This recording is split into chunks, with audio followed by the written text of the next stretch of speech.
Touch your toes. Are you ready to get philosophical? I fucking love this shit.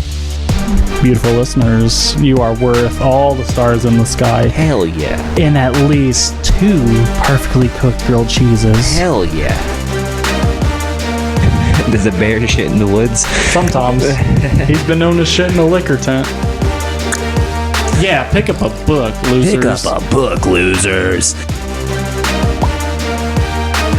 Welcome to the Based Banter Podcast. What is up, you amazing, awesome, wonderful, beautiful listeners? Welcome to another amazing, spectacular episode of the Based Banter Podcast. I'll be your host today, Jerry, and as always, I'm joined by my co-host and best friend, Joey. Joey, say what's up to the people. I am a rebel. I don't do what I'm told. I will not say hi to you people unless you say hi to me first because I have social anxiety. But that is called reciprocity. Oh, because yeah. you need to reciprocate that shit. Oh yeah, what is up? What is up with you, Jerry, and what is up to all you fantastic and wonderful people listening in and tuning in for another episode of the Based Banter Podcast? And if you are a first-time listener, let me give you a rundown of what you should expect, because you know what? There should be no expectations. You should be going into this experience ready to experience. Do you hear what I am saying? Are you picking up what I am laying down? Yeah, buddy. So, this is a couple of friends, maybe having a couple drinks. Maybe. Having Illegitimately. Illegitimately. Allegedly. Allegedly. And I'm just going to parrot everything you say, so keep saying cool shit. Illegally. Illegally. So illegally, we may or may not have been drinking, meow. And you know what? This is a conversation that you would only hear in certain situations where it's, I don't know, it's a little bit sacred, would you say? Yeah, man. I think that, to give you a brief synopsis, it's just you and your buddies getting together, letting loose, and talking about everything that's going on in the world, be it science, politics, religion, what you did last week, what you're doing next week, Then we're just pondering all of the existence in our realm of reality. That's very well put. And the burning topic that I have today, I'm so ready to talk about it. But first, buddy, I want to know, how are you doing? And what's going on in your life, dude? What's new? Wouldn't you like to know?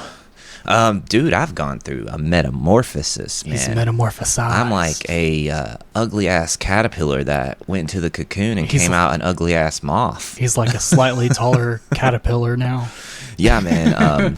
I've been just, getting back into expressing myself socially, being out with more friends, going out and doing more things, getting out of the house. I've recently, big changes here. I got a neck tattoo, a tattoo behind my ear. So anytime you get a new tattoo, dude, it's fucking amazing, right? So if you've never seen him, you've never seen him without his neck tattoo. Isn't that not crazy to think about? Yeah, so the first time you see me, you're going to be like, this is what he looks like. Yeah, but, he's always had a tattoo. Now he looks like a prisoner. But yeah, I got the tattoo, man, and what a fucking experience that was. Life-changing, dude. It was so painful. What was so life-changing about it, buddy? It's knowing that it's going to suck, and then doing it anyways, and then wanting to give up and quit, but sticking with it and seeing it through. The perseverance. And then the payoff. And the payoff is so rewarding. Dude, it makes for a good story, doesn't it? You can be like, hey, I did this. I sat through this. Right. 12-hour It's a good job. story, but it's real character development. It's self-driven character development to see really what you're made of, right? That's amazing. And I hope that you have inspired at least one person to develop their character a little bit. Maybe not settle into what they think they're stuck Right. as being. And it like, doesn't- go out and express yourself. It doesn't always have to be as extreme as a neck tattoo or permanent either, right? Like you could get this same effect by putting yourself out there. There's definitely levels to this. But I'm an extremist, dude. I go all in on a lot of things, and I have a very interesting, like in my mind, interesting point of view and style that I'm trying to go for, and how I want to live my life. These are the things that I've always wanted to do as a kid, and now as an adult with the money that I have the freedom to do that.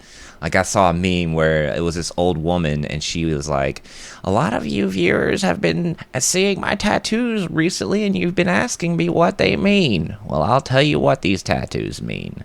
They mean that I can't be trusted with $800. And I was like, dude, that's me, dude. That is totally me. But anyways, And yeah. the joke is, it was only like a $600 tattoo, and you tip the rest of That it is, to him. dude, dead fucking Dude. on. Tattoo artists deserve those tips. They Tip do. your fucking tattoo Yeah, man. artist. Yeah, I had a buddy come up to me. He was like, hey, I want to go to your artist and I want to get my first tattoo. Any recommendations? And I was like, just be honest with what you want. Make sure that you want what you want. Be clear and communicate well, and a tip. Always give them a tip because they're working hard. They're an artist and their work is invaluable. And we here at the Base Banter Podcast, we support arts. Yes, sir. We want everyone to be creative. Not that damn clanker art, though. But anyways, before Alright. we dive into this, it would be wrong of me to not ask what the hell has been going on in your life. Do you want to know? I think we all want to know. We're itching. Don't edge us anymore. We might. Ooh, I just busted. not good. Oh, no. It's everywhere. Too soon. Premature. Too Premature. All right, that's been the Base Banter Podcast, All guys. right. Thanks for listening. Thanks for listening. Gotta Catch go us change next my time. pants. Catch us don't. Oh, no. Okay. Yeah. So now that's out there. No. But I have been excellent, man. I have been growing. You know what? You were talking about character development. I have been developing my character because you know what? I don't want to be stagnant. I don't want to be the same person I was. And I learned at some point in my life that you are under no obligation to be who you were yesterday. So if you Hell want to yeah. be, you know what, someone that's a little bit kinder, someone that understands a little bit more, you know what, you are under no obligation to be someone that is anything less. So whoever you are, be who you are. Right. And we will love it. Or You want to be a like piece it. of shit, dude? Be a piece of shit. Be a piece of shit. Own that shit. Own it, though. Look, if you're going to do something like that, say it with your chest. Like, really mean it. I'm gonna fuck your mother. And then I'm gonna Again. eat all of your Scooby Snack gummies. Worst stepdad Real ever. talk. Okay. Just had to get that out. I felt like it was right. But yeah, how have I been developing my character, you might ask? Yeah. How have you been developing your character, I might ask? What have you done? What are you doing? What helps you design the Jerry of tomorrow? Deep emotional wounds. Jesus Christ, there's me again That's laughing it. at the incorrect time. But no, the character development is really just going out and pursuing stuff and not being afraid to fail. Getting out of that comfort zone. Comfort is the enemy. And then whenever you Yes. start making sense of that, being like, okay, well, I can't grow in a comfortable place. Like nothing grows in comfort. Bam. And then you start branching out and it becomes something. And then you just got to be ready to experience it, man, because life is about experiences. Right. And you know what is the greatest experience of them all? That's being here today with us. No, Oh, shit. He's got an ego. it is sometimes, but you know what? I've been thinking very heavily lately about how stuff comes into existence. Not like the birds and the bees, mind you. I understand how that works. I mean, do you need a refresher on how that one works? But Yeah, the bird sucks on the bee stinger, and then the bee stinger venom takes the bird and turns it into a fungus. And then the fungus crawls into an ant's brain and then zombifies it, makes the ant climb to a high point, and then jump off to its death. Right? that's what I remember. Okay. Okay. Just so we're on the right page. But I want to I want to talk a little bit about like creativity. Okay. About what is the force that really just wills something into existence? Because I'm pretty sure everyone in their life has thought of something and done it. Like, whether that be on a large scale or a small scale, if you can think of something that you can do that is within the realms of possibility, and even beyond that sometimes, that's what's really cool about it. Like, if you can think of something that no other person has ever done and you can do it, fucking legendary. Right. That's already in the storybooks. Right, and I think it's really cool too to see a thought come to life, right? Like, it could be anything. It could be a book you're trying to write, a drawing you're trying to draw, or a picture of something that you thought about taking and then you took that picture. You know, there's different ways of doing it, and I think that it's just really cool to have that thought and then put it to work and practice and then see the results and see the aftermath of that, you know, the creative process, and then seeing, you know, what you've made right there in front of you. I think that's really cool. Right, and even if it isn't trying to do something to a medium, like whether that be like a canvas or if you're like trying to write a song, in our everyday lives, do you realize that we use creativity? Because whenever you get up and you're thinking about your day, you are already imagining what it could be and what it won't be. Right. Honestly, because you know in the back of your minds that you ain't gonna like get out of your house and go sit in a Ferrari and drive to like another mansion. Bugatti. Like, we can creatively imagine ourselves, like escape our reality, but escapism, Do you think dreams are a form of creativity? they've got to be. Right. Where do you think dreams come from? Right. It's all in 'Cause your we head, think of right? dreams, It's your right? imagination, right? Or are they implanted? Or are they implanted? Or is it an alternative reality? Have you ever gotten an ad for a dream? Have you ever had an ad in your dream? In the middle of your dream, this is fucking. This is Charmin Ultra Soft. Bye. 3 plies. Only Bye, wipe once. Skechers. The miles keep on going. But yeah, man, I think creativity is really cool, and the use of it every single day, I think goes unnoticed. Really, it's one of those subconscious things, right? Like, you don't actively know you're creating each step and process of your day, but you're doing that, and then that's what's happening. One thing I think is really funny is people that misuse their creativity. And by that, I mean the paranoid people and the anxious people, because they're using their creativity against themselves. Like, if you have someone that's really anxious, they're sitting there imagining, this fucking person hates me. Or they if it probably sucks, shut up. dude. This person really sucks. Like, it's... Whatever I do sucks, and nobody will like it, right? Like, Yeah, like, you are that creative force, man, that life force. We can't explain where it comes from, can we? Oh, it comes from, this region in the brain. the muse. The muse. The muse. See, here's this really interesting concept of like where thoughts come from, right? Okay. Like, so like when you think about being creative, right? You think about how you come up with ideas, and a lot of times people, especially like like Stephen King or like real famous creative authors and like musicians and artists, you look at their art and their works, and you're like, how in the fuck did they come up with that? But when you listen to them in interviews, a lot of times it's them saying that they were either high or drunk or meditating. They were in this altered state of consciousness where they allow themselves to open their mind's third eye and perceive like an antenna, wave of information. And that information goes into them, and then they channel it and then express it out into the world. And then that's where that creative art comes to life. So is that anything like a flow state? I think flow state is the art of performing the creative process eloquently. So like you say, you have a musical piece you're going to perform, right? And it's really complicated, really complex, and it requires a lot of like aptitude and practice to get it right. and you know you can do it, but some days you're better than others.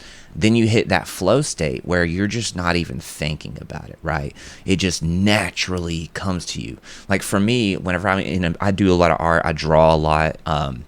When I enter the flow state of drawing, you know, I'm no longer thinking about like where the precise lines of detail goes. I'm just letting my body do the work, and I'm not even thinking. It's visualizing, right? You're It's kind of a manifesting lot. where Yes. you're like, I'm going to create this piece. Or maybe it's a little bit more present than that. You're like, okay, I would like the end product to be this. And then you already know, well, every painting starts with one brush stroke, and then it just starts, and then it keeps going. Then you're like, okay, well, maybe add a little bit of contrast, and you Right. start doing a little bit here or there. So how much is the flow state affected by thought, or is it a place absence of thought?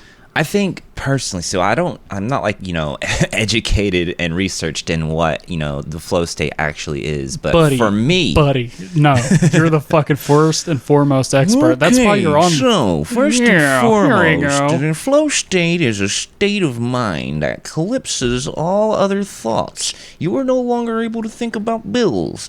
You're not thinking about the stresses in your life. All you think about is the muse and your creative imagination coming to life.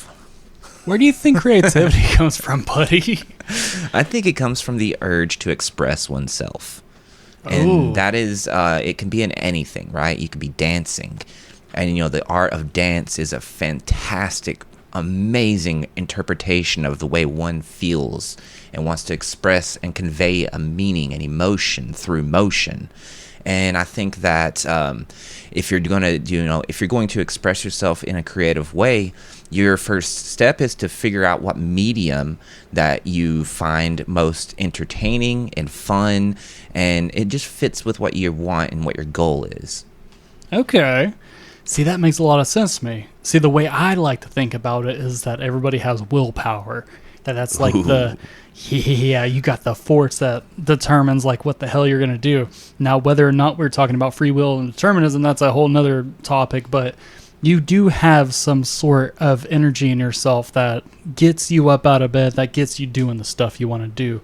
And I think that kind of couples with what you're saying about expressing yourself, because if your if your willpower ends up turning into and like morphing into like, well, I want to express this, like this is something that's burning in me that I want to get out, it could very well turn into that.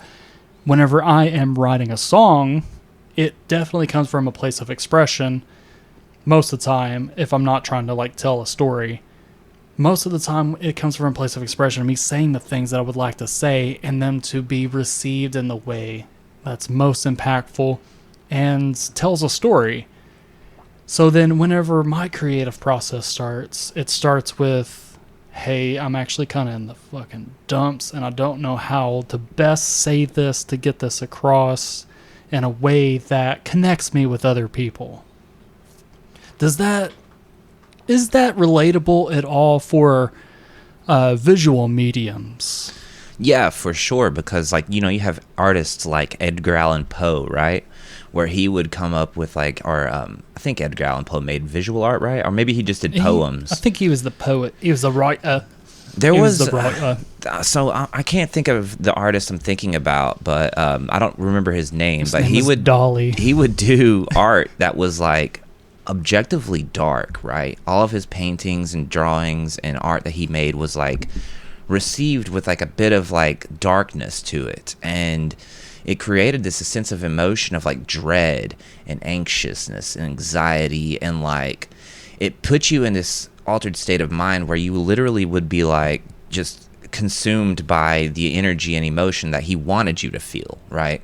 And I think that's part of the intent, because like as you express yourself, you pick the emotion you want the consumer to take the in. audience. Yeah, the audience. And then that's where your foundation begins, because at that point you're just like, I want to make people happy.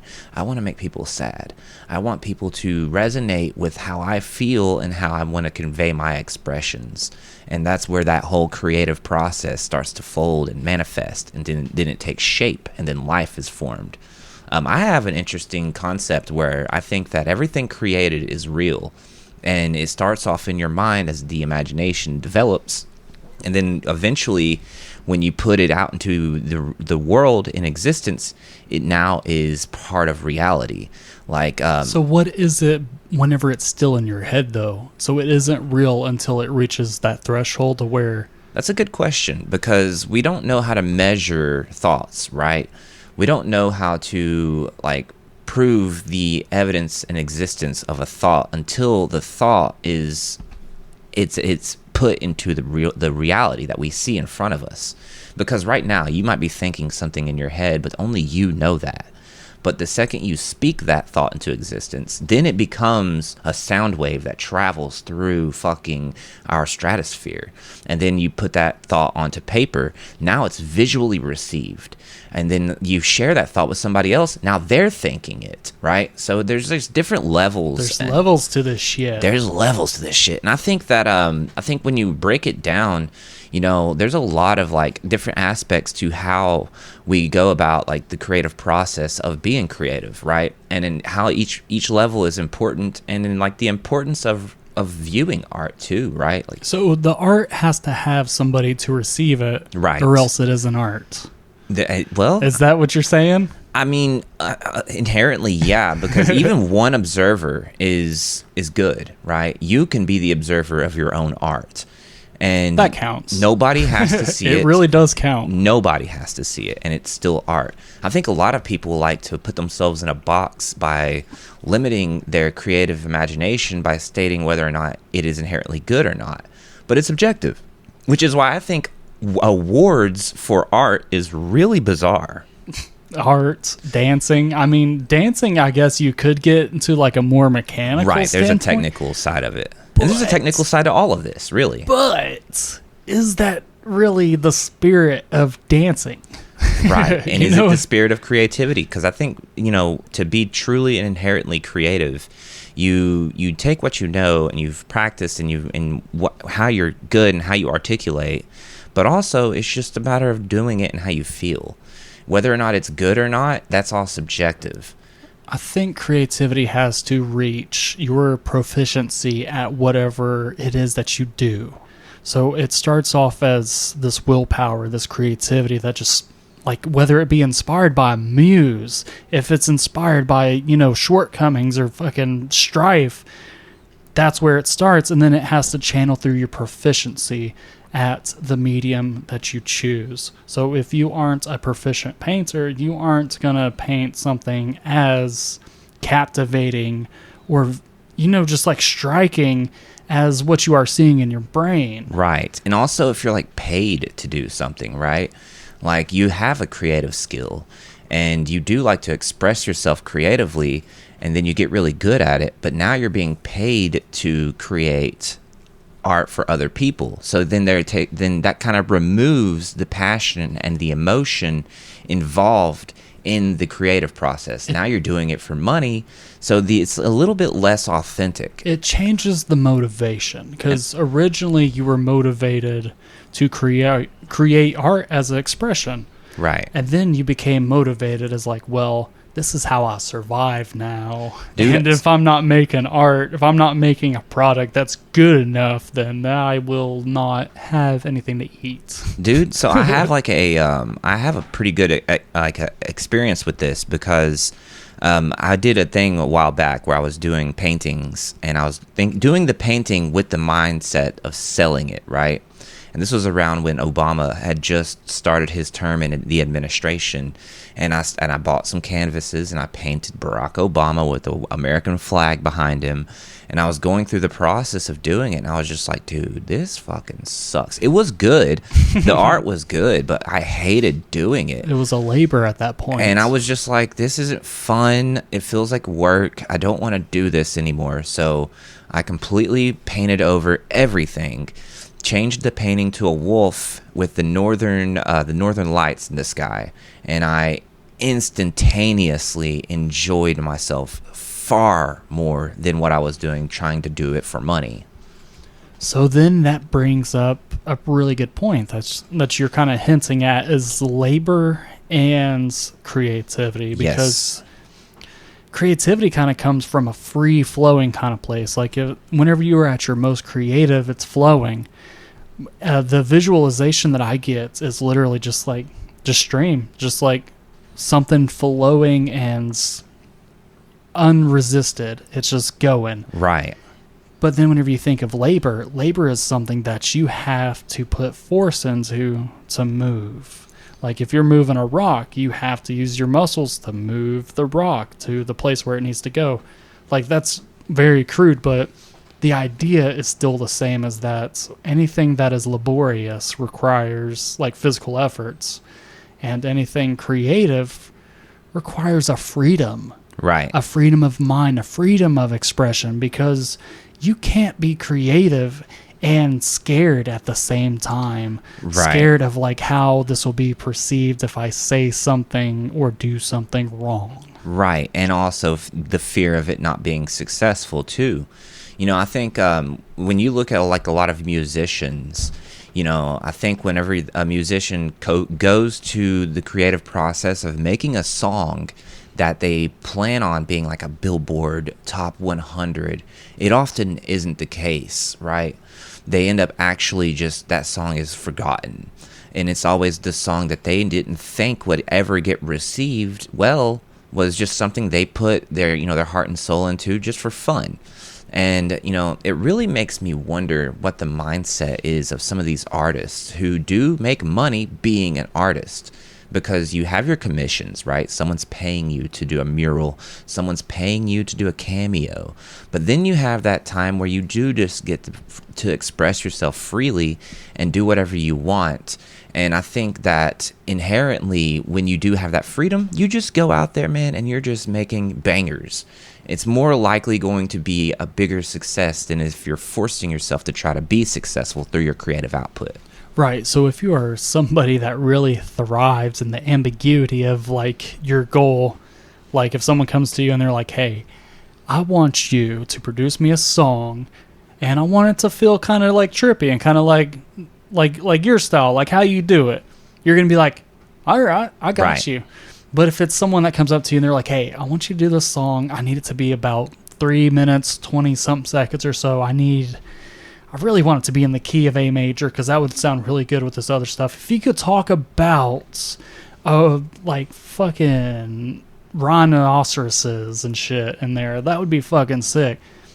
At the same time, like those constrictions can help creativity because within those bounds, you can do anything. Right. But at that same time, if you're somebody that doesn't do well with those restrictions and you're just like, well, there's only one thing to write. You want me to write this thing like I'm the creative type. I'm not just like your music machine. Yeah, man, I have a perfect example for this too. Anytime I go to my tattoo artist, right? Because, you know, you can't say they're a tattoo worker. They're tattoo artists. Tattoo laborer. So one of my things that I get when I pick a tattoo artist, I pick them for their style and the chemistry that I have with them. And every time I pick a design that I want on my body, I always go to my artist and I'm like, this is what I want, but I want you to put your flair and your creativity into it. I want you to change it up a little bit and make it your own. That way, one, she will have fun doing it, right? And then two, I know the art's going to come out better because she has creative liberties. Exactly, and that is playing to that person's strengths. Yes. So I want to know, buddy, so now that we kind of have an idea where this creativity comes from and the limitations of it, right? Because what is there in this life without limitations? I'm going to have to challenge you here because here we go. I don't think there is any limitations to creativity. I think the limitations in creativity are embedded in your own mind, and those are the people who put themselves in boxes.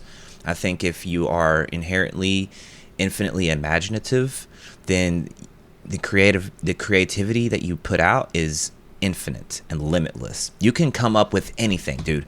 That fucking Dungeon Crawler Carl series. Here we go. Matt Dinniman, dude. Matt motherfucking Dinniman, dude. He fucking went off the goddamn rails with this book and this story. And, you know, you got to think, what's the limitations to that? Like, the guys coming up with meth-dealing llamas that shoot fire out of their mouths. Like, if you say you have limitations, you'll never come up with something as bonkers and batshit crazy as something like that.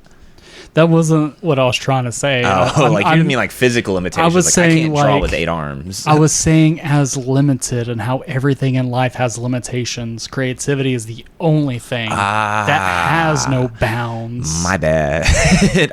All I heard was limitations, and I was triggered. He was like, actually, first buddy. of all, in the creative process, there is no limitations. But that is perfectly in line of creativity because you used your brain creatively and did something that I guess you willed into existence that would have never been otherwise. But the creative process is one that is, studied. It should be studied because, don't we all hope to achieve it? But then that pulls away its essence. Right. Pulling away the essence, which makes me think of a little computer somewhere, a little data center somewhere. So AI art, buddy, is what I'm getting at. Right. So can AI make art? That's a good fucking question because the short answer is yes, right? AI does make art. But That's true. The long answer is that art received and viewed as having a soul attached to it, putting in and pouring in emotions? So isn't that crazy that of all the things, like if you are someone who's like a full-blown atheist or agnostic, somebody that doesn't believe in like spiritual stuff, that you have them now questioning whether or not it has a soul. If you're like watching an AI, or if you're like getting like stuff from AI generated, that you are now like, this just doesn't have any soul to it. It doesn't have that human element to it. Right. I think a lot of the like issue too comes into the idea that there's a lot of shortcuts that are taken with AI art, because a lot of people will generate AI art and it takes a matter of seconds. The art looks generic, it's really cheap, it took no effort to make, and you can see that in the visualization of it. But, you know, you could take that same picture that AI artist did and hand it to somebody else and say, I want you to replicate this. And you will instantly be able to tell the difference in how the emotion and the human soul and experience has altered that interpretation. So what's the deal with that? Why does that happen? What does it mean? What's the deal with that? What does it mean?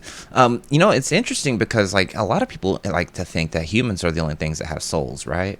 Oh. But like animals do art all the time. Elephants paint pictures. There's a dog. There's a dog that paints pictures, and you know, hell, even ant hills are art. You know, like the actual. It's a Fibonacci sequence. Right. So I think that I think art can be done in a lot of different ways, and sometimes there's just art in nature, right? Just natural formations, and it's a way of like it's the creative process of reality. You know, how the generative process of like time shapes, you know, physics and matter. And I think we look at art and creativity as inherently this kind of like thing that's forced, but sometimes it just happens naturally, and you can view something through But is that through the eyes of the beholder or the artiste? Because you don't think that whenever these ants are making this anthill that they're like, we're going to build the most monolithic, greatest structure. It's going to be spectacular. Right. This is the best anthill. These are the greatest ants in all of the ant kingdom. Like, oh, yes, these are my servants. Like, because we'll look at it, we'll be like, that's actually fucking beautiful. And like the sun will be setting, or there'll be like dew on it. Like there'll be like shit surrounding it. Like, and it'll be beautiful to us. It'll be art. Right. But to them, it's just their fucking home. Right. And that's kind of like how I view, you know, some AI art too, which is like when I look at some AI generative art, I don't think of it inherently as art. I think of it as series of ones and zeros combined to formulate an image. And that's exactly how I would feel looking at a natural formation that I had no connection to, right? Like a single tree. Just one single normal average tree might not hit me in my creative imaginative feels. Whereas if I see like a weeping willow, I'm like, dude, that's a fucking masterpiece. Blowing in the winds. And I think that, again, yeah, art is all subjective, dude. It's all about the eye of the beholder, the person who is viewing it and looking at it. Because some person might look at, your music and think, man, this is the absolute fucking shit. I actually fucking love this. So another person might be like, dude, this is hot fucking garbage. I'm the same people. That's me. He's both. In both cases, that's me. Just depends on what day of the week it is. Monday, fuck it. Friday, hell yeah.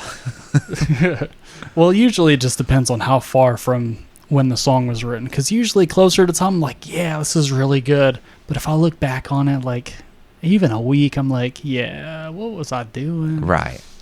But I want to get to the disconnect between the creativity and the products and the motivation why we do it. So we do have means of doing it for survival sake, basically. But it is also a miracle that we should note that we are so good at surviving that we can do dumbass shit like throw pigments of color onto a white piece of paper. Like, does that not blow your mind that we don't have to worry about like food and shelter? I think and it's we're interesting. Out here just doing like art. I think it's interesting that you're kind of relating this like comfortability in society to like our arts and cultures expanding, because if you go back in time and look all throughout history, even when survival conditions were not the best, there was still art.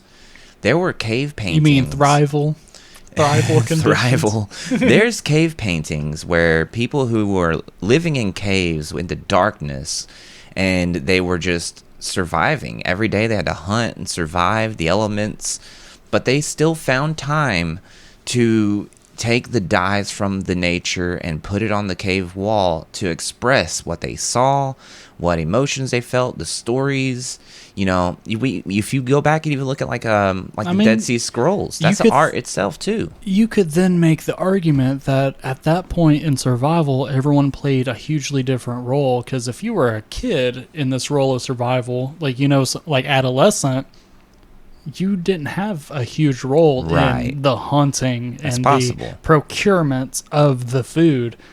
Like maybe they were hunter-gatherers. So maybe they had freedom to paint on the wall because they weren't part of the societal construction. Because of the big, strong man hunter or lady hunters, whoever. But who's to say when the big, strong man hunter and the lady gatherers on their off time in the cave wasn't like, fuck it, I'm going to paint that mammoth I saw earlier today that we killed. It was like, it took 6 of us with spears, and he draws 6 crude stick figures on the wall, and he's trying to tell his kids, it's like, this is me in the front, always ready to go, chasing that bitch off a cliff. And it's like, I hope that's how it happens. That would make me so happy to witness that and be like, yeah, you are the fucking man, aren't you? I think that the idea, though, that I'm kind of getting to is that I think art is inherently baked into our DNA as this essential ingredient in life. So no matter what, we would always make art. We have to be creative. Or do we just always have this capacity to see something as art? Because we talked about the beholder complex too. Well, so here's a different way to look at it. Not all things we create are art, right? In the subject of creativity, it's important to think about art because art is an important part of our culture and society. But there are many things that we create through creative processes that are not necessarily viewed as art. Like your computer, for instance. Okay.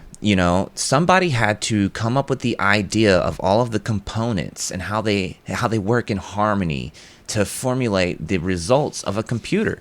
And then that idea was in their brain and then came out and manifested into reality. The same thing with like how houses are built, right? The blueprint is first made and then the house is constructed. And that is art in of itself. What an excellent segue, because I definitely want to talk about intellectualism and artisticness. It's not a great title, but the idea is still there. That's how much of what someone who is very intellectually capable is driven by creativity. Like, how much of that is actually a creative force? Because you can have someone that is just like a robot. I mean, listen to the way I describe it. Like a robot, like a machine, like something lifeless, like something that is so technically proficient that it gives you an accurate result every time. So at what point did we develop this creativity to see past the ones and zeros, to see past basic arithmetic and develop like further mathematical? My mama said mathematics, but mathematics. And at what point did it become like a creative like force? Do we recognize that takes creativity? Is that creative? I think the driving factors are inherently reliant upon needs and wants, right? So prior to the invention of the bow and arrow, because the bow and arrow is a creative piece of art, and it was just like, I want to stab that guy, but from far away. I don't want to be near him. Here's the story, right? From what paleontologists and archaeologists have surmised, is that Homo sapiens and Neanderthals were at like war with each other. And Neanderthals were like this supreme primitive race of bipedal creatures who could see in the dark, had sharp teeth, superhuman strength. They were incredibly fast, and they were nocturnal. Any hand-to-hand, up-close combat with a human, a Homo sapien, it was a one-sided decision, right? Neanderthals were wiping them out. It wasn't until the invention of the bow and arrow that was what caused the shift in the tide of the war being in favor of Homo sapiens. And what drove that creative process was survival, right? Some extra intelligent Homo sapien who had saw loss, was losing individuals of their tribe, had to come up with a solution to this never-ending problem, and they created warfare from far away. That creative process led to them succeeding and the human race thriving, and then the Neanderthals being completely wiped out. So I'm going to butcher this phrase, but it goes something like, correct me as soon as you know it, but it is something along the lines of something mother necessity innovation. something mother but necessity is like the mother of innovation. That's basically what it is. And that's to say that whenever hard times or like a tough challenge like is amongst, then that's whenever you need the innovation, and then that's part of that creative process. Do you have the quote? I don't. I was fact checking what I had just said prior to that. I just want to throw this like, out. I wanna make Anytime sure. I spit any kind of like information, I always try to make sure that it's accurate, so that whenever I do, put out any information, you get the correct information. So from what I've gathered here, bow and arrows were not inherently invented to fight off Neanderthals. They were invented as a better form for advanced and safer hunting. But they were, after they were invented, it did give Homo sapiens the edge over the Neanderthals. So it wasn't entirely wrong, but it's one of those things where, like, how stories are, it's a telephone game. But I just wanted to put that in extra little bit of information out there. And you know what? That's being responsible with the information you put out there, and we commend you for it. Right. So now I have done the same, and I have figured it out what the proverb was. The proverb was, necessity is the mother of innovation. Ooh. Or invention, rather. Ooh. Both. Which is along the same lines of what I was saying, is like whenever you are faced with a challenge that requires a solution that's outside of the box, either you're going to meet the conditions or you won't. Right. And we are a race. We are a species that loves to fucking thrive and survive. So any sort of troublesome, like anything, we have basically overcame. Right. You want to talk about food? Food's kind of tough for primitive people. We straight up domesticated cows and created slaughter farms. And you know what? We process that food. So now you just put that shit in a microwave. Oh, what's a microwave? It accelerates waves really good. Water waves. So I don't want to Water break your train of waves. thought, but like I have a question No, please for do. you. Please do. of based off of what the way our conversation is going, we've surmised that not all things created are art. This is an overview. But what my question is, I want to know what your opinion, and I'll share what I think is mine too. What do you think the most important thing ever created was in human history? I have a really simple answer, but I also have a funny answer. Let's hear the simple answer first. Well, obviously, the wheel. The wheel. Because without the wheel, we wouldn't have cogs. We wouldn't have anything that rolls or moves or like transport. So if we couldn't figure out that circle is the best shape for rolling, we'd be fucked. The next answer, though, is the internet, and I will refuse to elaborate. Okay. All right. No, that's a good, solid answer. I think I have two that I can't decide on. One is medicine. I think Which one? Just general. No general. I said the wheel. Penicillin. Okay, that's a good one. Penicillin, That's a really or good one. antibiotics even. But any which kind of one? medicine that fights infection. My other one was would be a telephone. I mean, you got me out here, man. I'm saying the wheel. I didn't say transportation. Oh, that's the greatest invention I was ever. gonna say car, but then you said the wheel, and I was like, well, that trumps my shit. It's like, I do like cars. But I do think communication over long distance is probably one of our more fundamental inventions and creations that we've gone through that has innovated our ability to share information. And that's insane to think about, because it started off as just like Morse code. Like, what is the simplest like message that we can broadcast, like that we can send out? It's going to be pauses Beep, and beep, beep, beep, beep. that's beep, the most beep, beep, simplest beep. things we could send. And before you knew it, man, it progressed and we was able to hear voices. Right. Not our own voices, but the voice of someone very far away. And this whole conversation. Fun fact. Alexander Bell, the inventor of the telephone, wanted the greeting to be ahoy, Ahoy, matey. ahoy, but everyone settled on hello. So fuck that I'd guy. much rather I guess. have ahoy. Ahoy. Ahoy, lad. Why are you calling my phone? We're calling about your car's extended insurance. Ahoy. This is a call to collect your debt.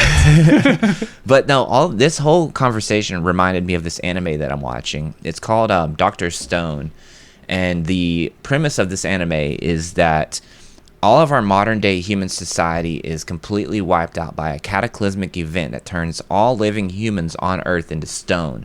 And in thousands of years pass by, there's no people on Earth. Then people start to wake up. And one of the first people who come to life from being turned to stone is this incredible scientist who has a great understanding of everything in this realm of science. And one of the first things that they create to bring back civilization is the telephone. But they go through this like eloquent process of like recreating a lot of the inventions that make up our everyday society today, but they do it in like a Stone Age aspect, and then they shed a lot of light on the importance of how relevant these like otherwise mundane inventions to our perception, right? Like we take advantage of a lot of the like the amazing technologies that we have. We don't even think about how great we have it. But when you like see from it, the ground up, that there is a lot of things to appreciate that Right. gets taken for granted. I know Right. you personally, you wear glasses, buddy. I wear glasses, buddy. And glasses are one of those things that seem kind of like unheard of. Right. Like a few hundred years ago, like how was you seeing? Right. You wasn't paying somebody to see. You just Right. wasn't. And in that anime, there are primitive humans who there was a set amount of people who survived and restarted civilization that's thrived through thousands of years. And then one of the humans, after the scientist is reincarnated from the stone, one of the humans has what they call fuzzy vision. And he's like, oh, you just are farsighted. And he ends up going through the process of creating glasses for this person. And he's like, oh my God, this is sorcery. This is magic. I can see so well now. And I think that's just like really important to think about how like our innovative, creative mind has come up with solutions to problems for, you know, a lot of our otherwise mundane aspects of our lives. So I want to put you in a bit of a hypothetical, and we can walk through this as much as you'd like, but I want, dude, if there was a reset button just fucking hit on humanity and we had to start all over from technology, how many of the different things do you think we would end up with again? Like Do recreating. you know what I mean? So it would be like that same sort of scenario where like all of humanity is kind of gone, then like plain Earth, untouched. Do you think we would end up creating the same sort of inventions? Because okay, fire number one. That's how we're gonna Right. get everything started. That's how it goes. But beyond like fire, do you think the inventions change, or do you think from this reset world that it is just different? Like they. I think the... Or are there some inventions that always get made no matter the time? Yeah, so I think there are inventions that will always be made no matter the time frame, because what are inventions but solutions to problems? And all problems are inherently evident. They're universal. They're universal. So, and you can look at it through a science fiction scope too, like a civilization of bipedal species out in Hominids. another fucking planet and another galaxy might have very similar inventions to our own based off of their own, you know, adversities in their own climate. It just depends on what problems we're faced with, right? Like being in the cold, you're obviously going to need something to wear on over your skin. So you might be skinning animal hides and then wearing their fur. That might be one of the first things that you get, right? That's got to be a funny thought. You're just like, that animal is just standing there. He don't look cold at all. He don't. What's his he's fucking secret? Thick, dude. What's All that his fuzzy secret? shit on him, dude. I want that. Like, how did they figure out that the skin, is what will keep them warm? They're just like, this motherfucker. He Also, don't look cold. why weren't they like evolutionarily adaptive to the cold climate, like animals are? I Yeah, think that what- comes from like a What migration is aspect. that about, buddy? That's a very good question, and I'm not sure it has to do with creativity, but we can use our creativity. Well, so no, it does, because if you look at the origins of humanity and you go all the way back to Pangea, right? All of this bitch don't know about Pangea. all of the continents were like centralized in one location on the planet, and then they spread out. Then you have the equator, which is the warmest parts of the planet, and human civilization originated from like Africa, which is closest to the equator. And as it originated, people started to branch out and travel farther south and farther north. The farther away from the equator you go, the colder it gets. So inherently, Dude, even the earliest humans was like, ew, people, and went away. people. Well, because like people suck, right? In Adam and Eve, the third person killed the fourth person. So it's like literally, like, come on, we've been fucking warfaring since our beginning, and we loot, So we why- rape, we pillage, we do all that shit. You're right. That is a good thought. Like, why haven't we evolved in the same ways that animals evolved if we were trying to achieve the same thing of Well, living? Newton's theory is that it takes That's Isaac Newton, not Fig Newton. it takes millennia of years to develop these evolutionary processes, right? Where like we've been a species that have existed on this planet for, you know, several hundreds of thousands of years. So it would. Is it not millions? Well, that date keeps getting pushed back through more discoveries. More So, discoveries. And you send me some awesome reels about alternative archaeology. Oh yeah, well, people were creating some really fascinating shit back in the day outside of the timeline of what we fully understand was possible, right? Like the Baghdad pipes. Pretty sure that's what it was, right? The Baghdad pipes. Let me Is that double what check they're that. called? Let me double check this. I just want to make sure I get the right name. But But these what inventions are crazy. But what he is referencing is stuff that we think of as such commonplace today, like pipes or even screws. Could you imagine a screw back in prehistoric times? Like, you wouldn't really need like a screw for many things, I don't suppose, unless it's like construction. But how much heavy construction are you doing Okay. as a nomad? Okay, so the pipes I'm talking about they're the Baigong pipes. Same difference. And they are a series of pipe-like rock formations located near Mount Baigong in the remote Kaidam Basin of Qinghai province in China. And they were discovered in the 1990s, and they call them geometrical tubes that protrude from rocky hill and shoreline, but there's evidence that they were like man-made. But they don't know how they made them because they're hundreds of thousands of years old, right? Through the tests that they run on it.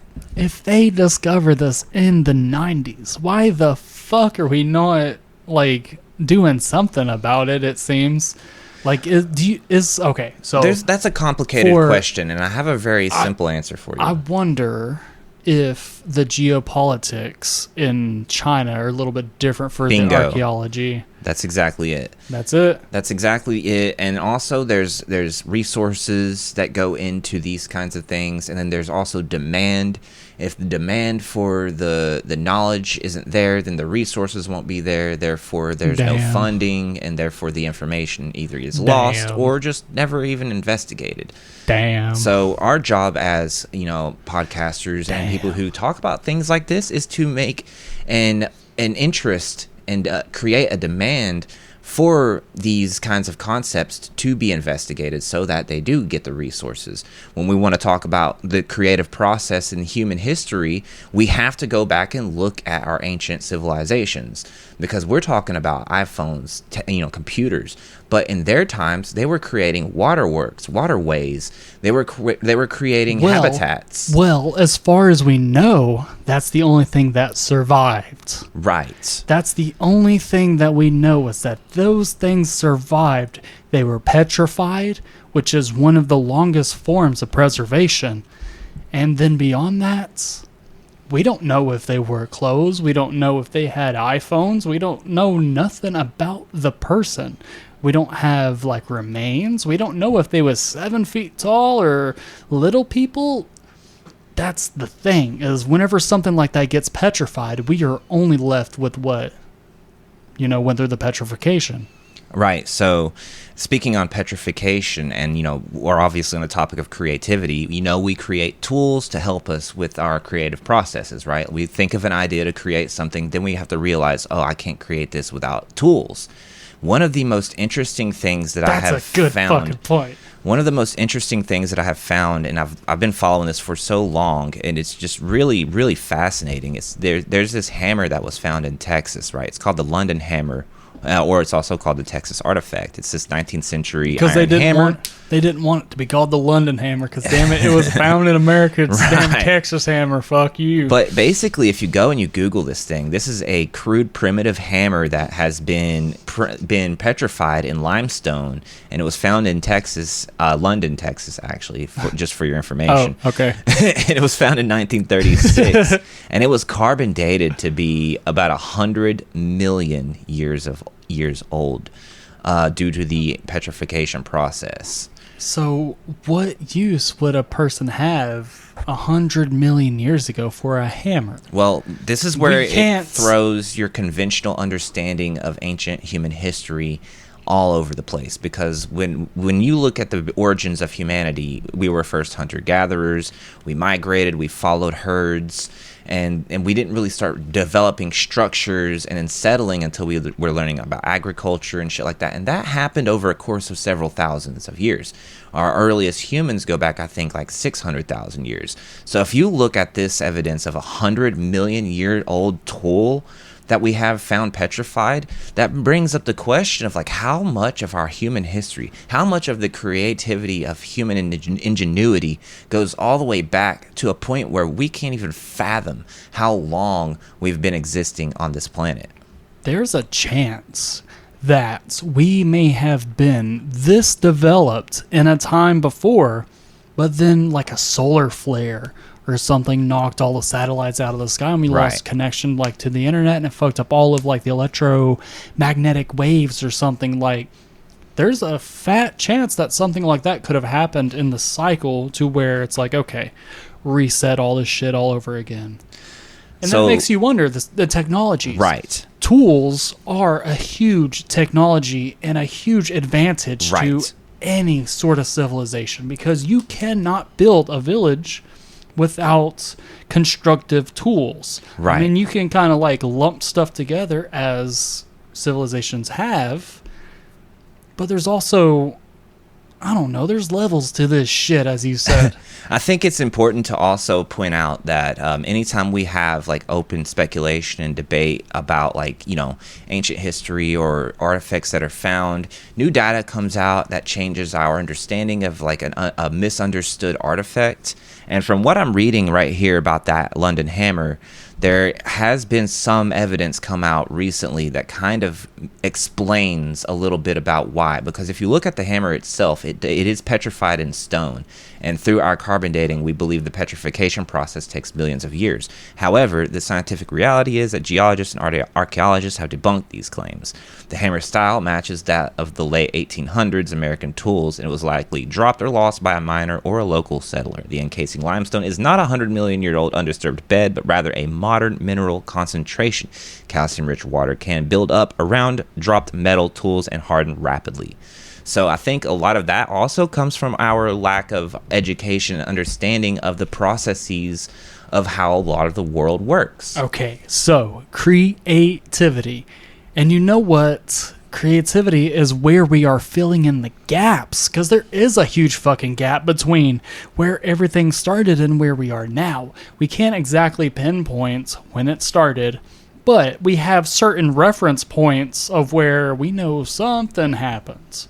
And a lot of those are these, you know, archaeological finds. Like you find arrowheads. Well, we know and like can ascertain from context clues that, oh, these people used arrowheads to shoot arrows or to do this and do that, whatever you do with arrowheads. But it's the space in between that we use the creativity. And I, for one, like the imagining of the story that can't be told. It literally cannot be told. Like, nobody knows the true answer of what happened between here and there. But it's the creativity that fills the gaps. So, you made a really good point earlier about tools.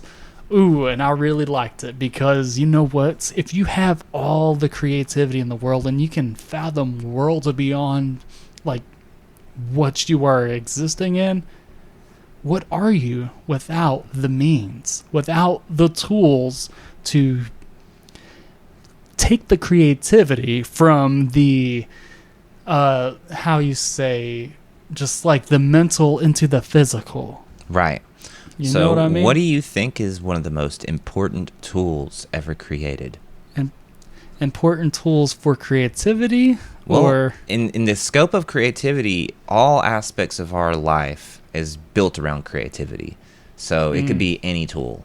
Literally any tool creates. That's what tools do. They create. So what tool is the most important tool? Well, we talked about hammers. Hammers put nails in boards. Okay, that's... Are you the nail or are you the hammer, brother? I'm the handle. I'm the innocent bystander. What I'm the hell? plank of wood getting nailed by life. Oh, yeah. I'll answer for you. Okay. For me. Do you have an answer already? I do. 'Cause I'm kind of... I have. I wonder. I have, and it could be ranging through scale and scope of time, but the pencil. I think the pencil, the ability to transfer the idea onto a surface, medium, any right? medium, cave wall, Because cloth, pencils can paper. write on a lot of different Yes. things. So whatever the tool is, it could be quill and ink, it can be pencil, it can be a piece of chalk, whatever it is, the writing tool. Whatever writing utensil you have, Yes. he's saying is the greatest tool ever I invented. think it is, yes. And I've got to say, that is such a strong answer. That is such a strong answer, but I would dare say the strongest tool, or my favorite tool, is my brother. is... See your way out. Doors that way. No, I've got to say, this may sound somewhat contrarian, but the medium in which it is written on, because you can have pigment, you can have pencil, you can have pen, but without the canvas to put it on, without the cave wall to put it on, fucking nothing, dude.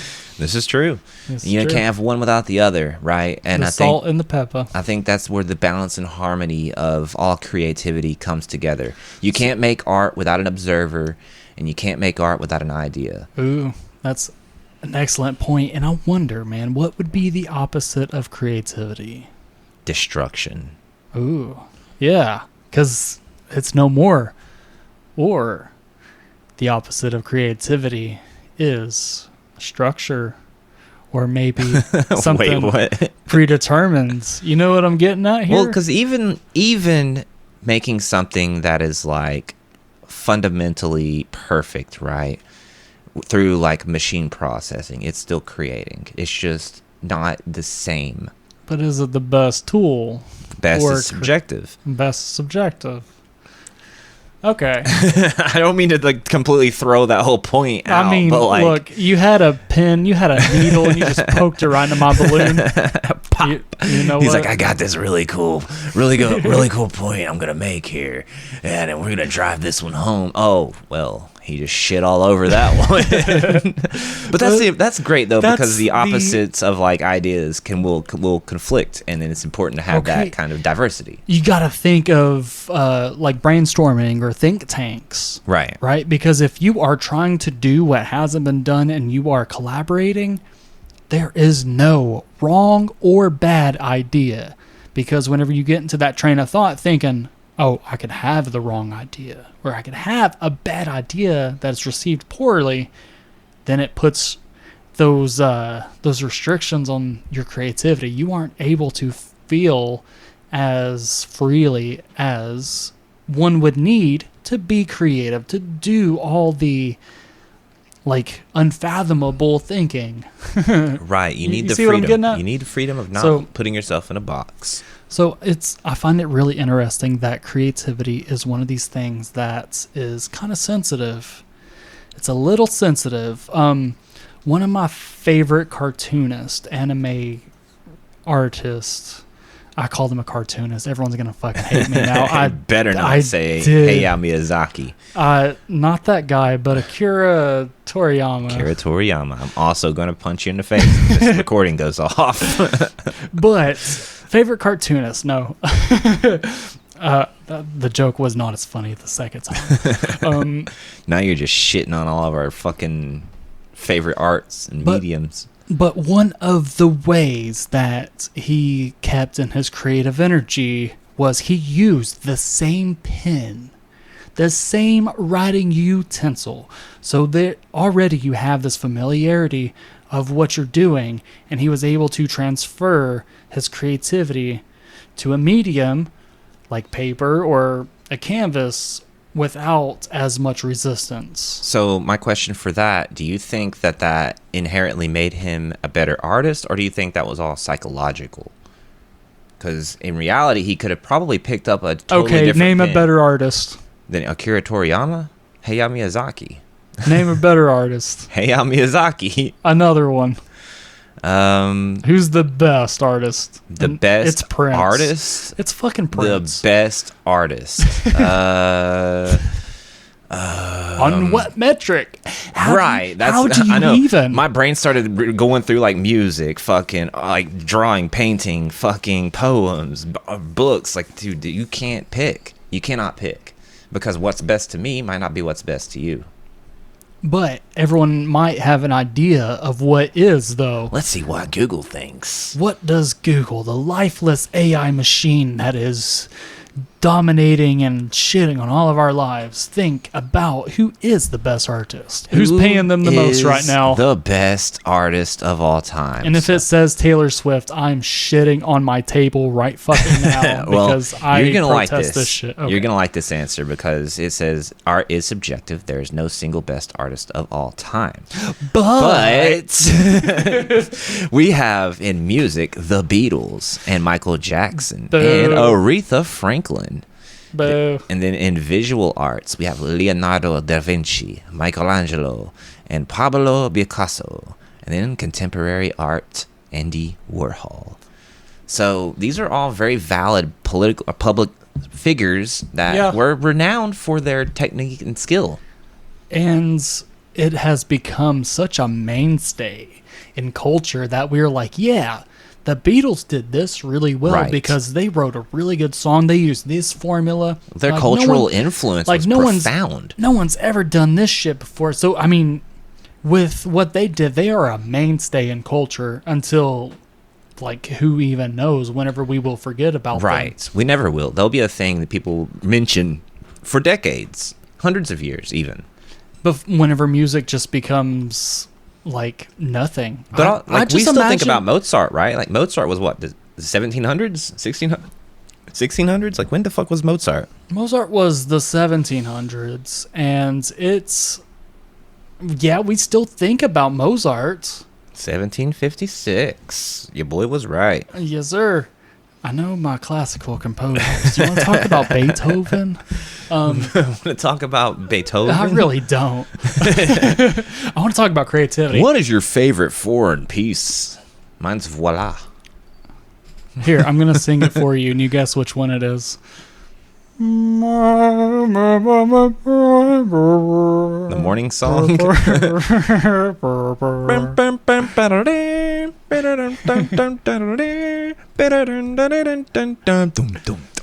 But okay, so this shit came from someone's fucking brain, right? And the difference is we have this shit so fucking figured fucking out, buddy, that we can create a formula. We can create some sort of structure that we can create something like that does the same things that does, that hits on all the high notes, that just by the thought alone. And to me, that seems like the antithesis of creativity because it has no spirit to it. You already know where it's going to end up. Creativity has the endless possibilities. So, give me a counterpoint. Oh my god. And don't knock shit off my table like I just did. So while you were saying that, I was in the process of loading up a question, and I was going to ask you this question because I felt like it would be... It's probably a better question. What you got, buddy? Well, I feel it's important based off of the topic. I didn't mean to not listen to what you were saying, but I felt like you were going to go somewhere with it and end with a nice, wrapped it up like with a little bow. Oh, so you could get back to your thing. But well, I was thinking about this because like I knew I needed to have the answer ready when I asked because I didn't want to take time thinking about it. So the question here is, since we're talking about, creative processes and all these artists throughout time and how their cultural influences has shaped our reality, the most important thing I could ask you right now, buddy, is who are some of your favorite artists? Some of my favorite artists, buddy. So... Now you're on the spot. You didn't have the time to think about it. I like didn't have time to think about How it. about And this? You want to know who popped into my head first? You want to think about it while I tell you You mine? motherfucker. Oh yeah, brother. You popped right into my head. I was like, I'm one of the that's- greatest artists of all time, brother. Yeah. You're not even. But it's the fact. Didn't even fucking question that. It's not. He's not wrong, ladies and gentlemen. I'm in the bottom millions for sure. But look, that's the fucking thing. That's the point I want to fucking make is that even though you are not somebody who is worldly fucking renowned, you inspire me. You inspire me that if I could have a blank canvas in front of me, that I could do something as creative as you. Because you take something like that and you're like, I'll paint a tornado. And you'll paint some fucking like realistic ass fucking tornado, and your art teacher will be like, buddy, that's too real. Or some shit like that.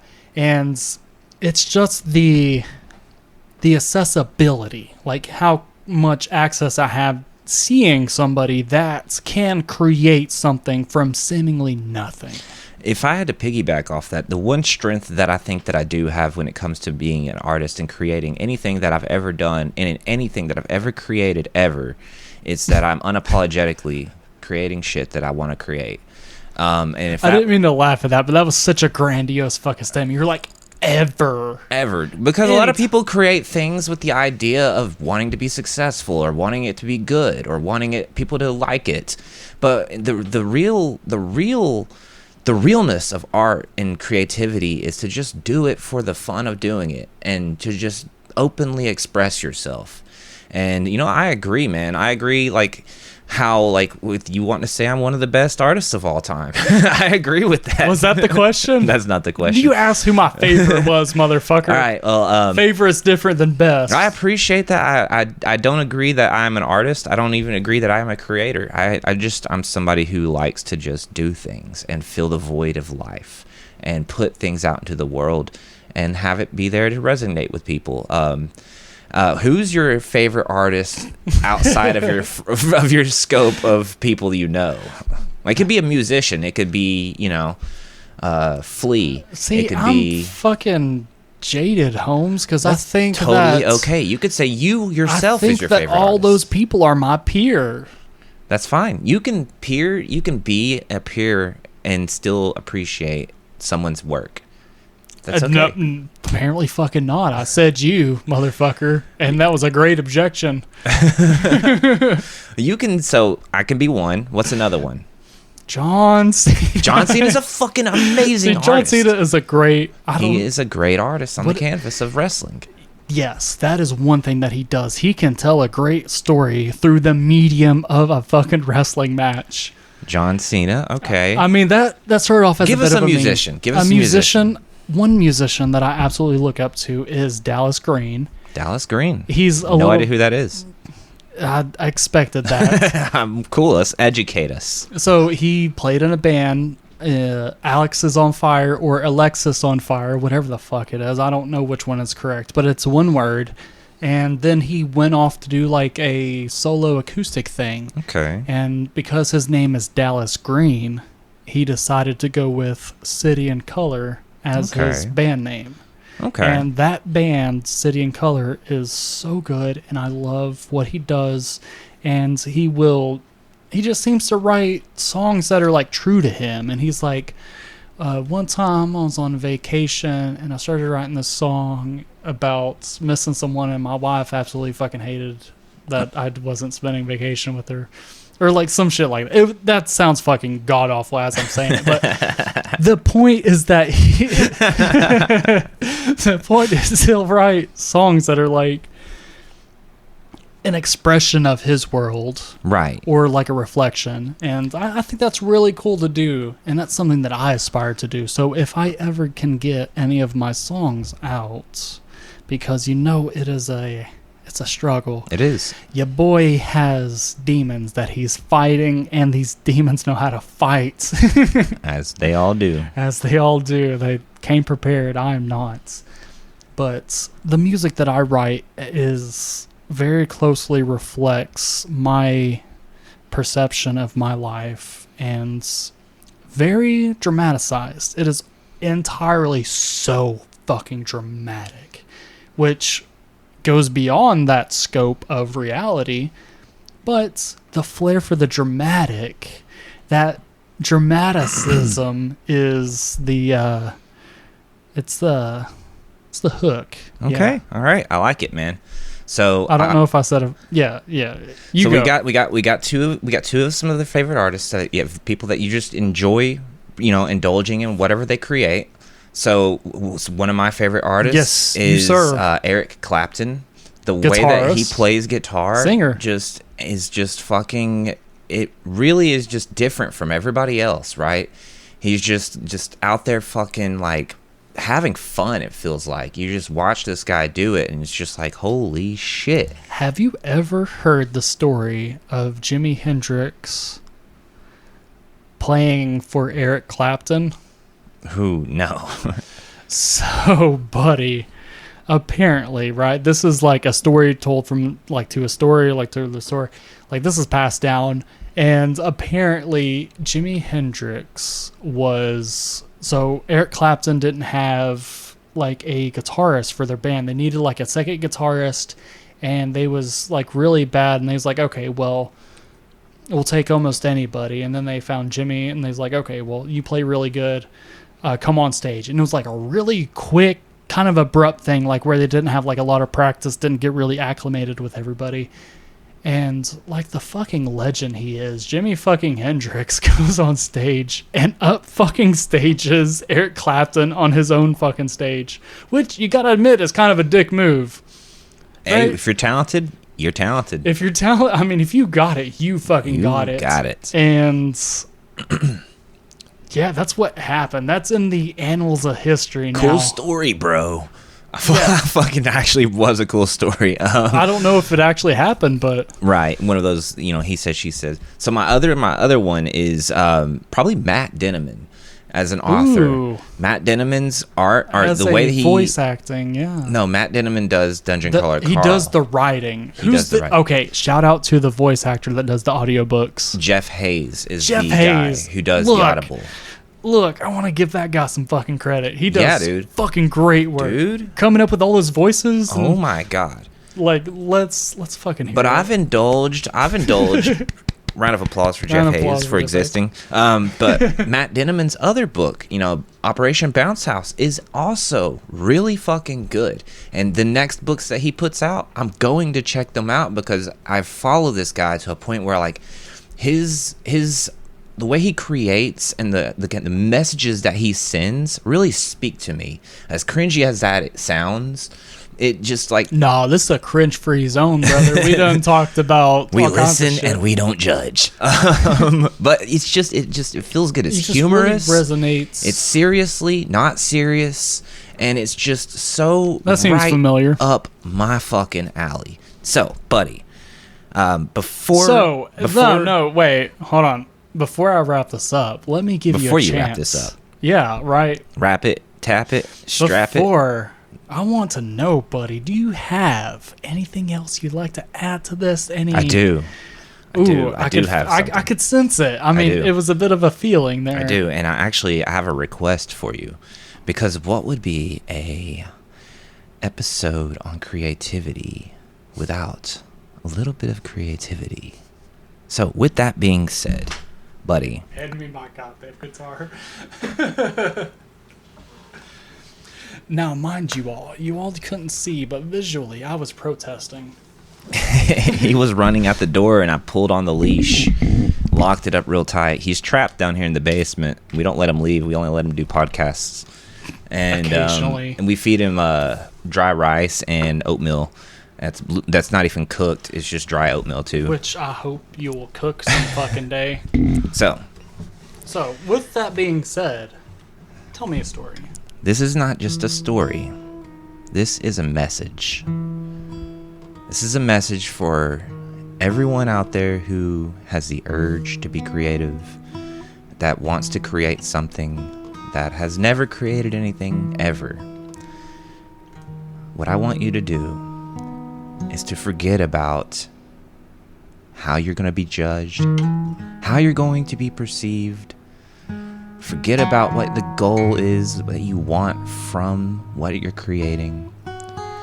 To just let go of everything and express yourself freely. Because creativity comes from your soul. It comes from your very foundation of who you are. It is an essential ingredient for humanity. We've talked about ancient history all the way up to modern society. Without creativity, we would not be here today. Without you listening to this podcast, we wouldn't be able to create this podcast. So I want you to pick up that pencil, to pick up that brush, to pick up that guitar, to express yourself freely and wholly and heartedly, and be yourself.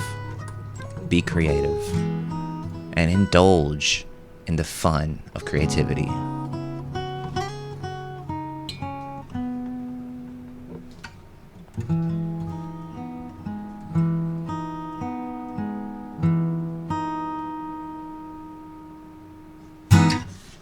Yeah. All right, buddy. Hell yeah. That was something there, wasn't That it? was something. That sure was. Been a little bit since we've given you a little musical number, but I felt like we would be doing a disservice if we weren't going to create within this creation. It's a creation inception. Oh yeah. So I want to thank you, brother, for bringing me to this mountaintop to look over the peaks. Because we're up at a peak higher than the other peaks, and we're we're up some on a mountain, and peacocks. that's how mountains work. Oh yeah, we're up here way high. Oh yeah, so high, I'm high on life, yeah. Yeah, when we're getting back down, it's a high up mountain. Oh yeah, we're gonna jump, yeah. Oh, there ain't No no jumping here, parachutes. brother. Oh yeah, falling with style. Falling in reverse. My mother disowned me because I'm a piece of shit. Rightfully so. That's what he Okay. says, right? I don't fucking know.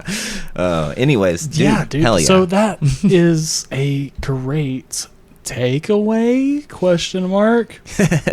No, we call that the take. That's a take out, is what that is. That's takeout. That's a takeout. That's fucking soul food. That's soul food, buddy. So here is the overarching takeaway that I wanted to get to. Yeah. Because creativity is something that we take for granted. You don't think about being creative unless you are doing quote unquote creative things. Creative things like putting your brain to like a canvas, or writing a song, or stitching a elegant pattern or something. I don't know the limits of creativity, but whatever you can do it creatively. And one of the most creative things you can do is plan out your day. Be like, I am going to not climb a mountain, but instead turn around. Yeah. Turn around. I'm not gonna climb the mountain because I just turn around. That wasn't the song I was. I know. I was teeing you up for a different song, but Every time I turn around, all the boys and girls are looking at my butt. What? I don't know how that lyrics go. Sorry. those are the lyrics. And you know what? We wouldn't be here without creativity. And creativity is the greatest fucking facet that we could possibly have, because you know what? Creativity is what got us the luxuries that we have, because that's just how it fucking works. It just works, Todd Howard. Yeah.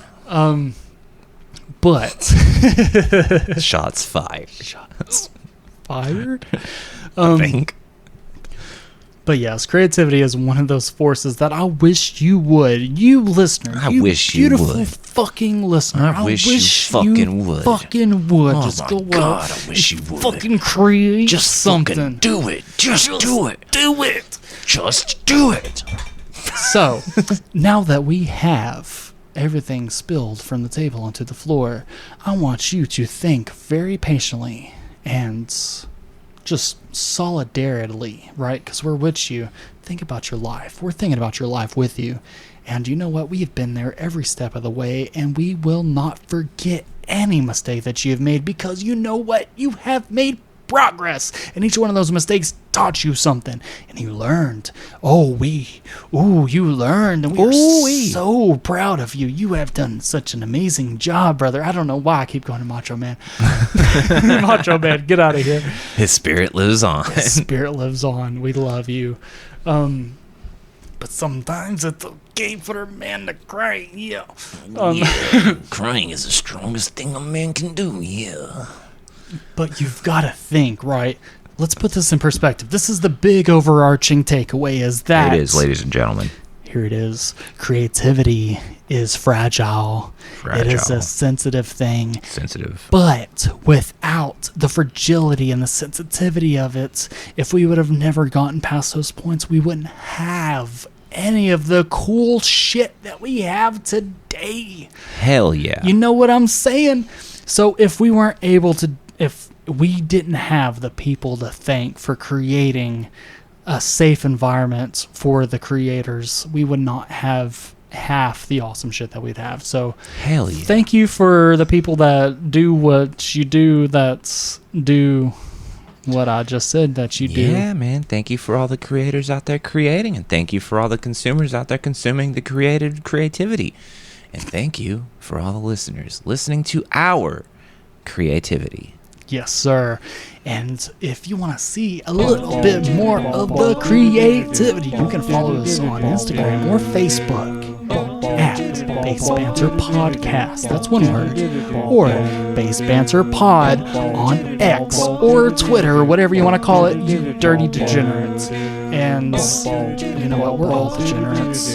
And we all like to gather degenerately on Twitch Hell yeah. to watch Joe Arcano, that's one word, over there streaming, talking about the realest shit that you cannot find anyone else talking about, because he's talking about the realest.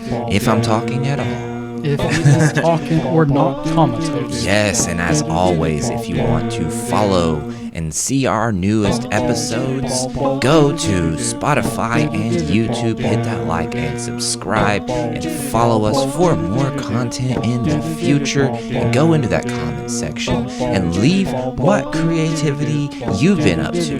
What have you made? And talk about a little bit of some of the favorite artists that you might have, or some of the favorite things that you find that have been created that benefit you. And if you want to send that to us privately, you can go to basedbanterpodcast@gmail.com, and we promise not to share any of your data with any of our advertisers. Without your permission. All If right, you give buddy. us your permission, dude, we will send that gladly to I'm us. selling it to Popeyes. Yeah, we want those biscuits. That honey butter biscuit in the morning, 6 a.m. really makes your mouth dry. Some people are probably like, why do you go right to biscuit? What about the chicken? What the fuck wrong with the chicken? I'm probably, Hey, it's the second best chicken sandwich. it's okay.